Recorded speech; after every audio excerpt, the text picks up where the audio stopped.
While Hurricane Gustav charged across the Gulf of Mexico, residents are streaming out of New Orleans and other coastal communities.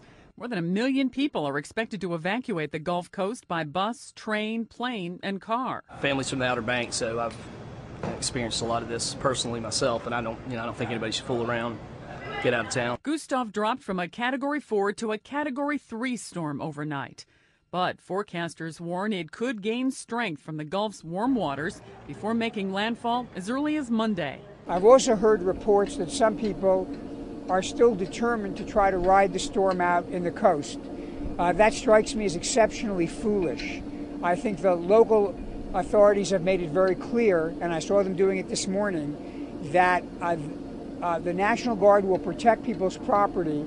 People should heed the instructions to evacuate and protect their own lives. New Orleans Mayor Ray Nagin ordered a mandatory evacuation. Our mandatory evacuation went into effect this morning at 8 a.m.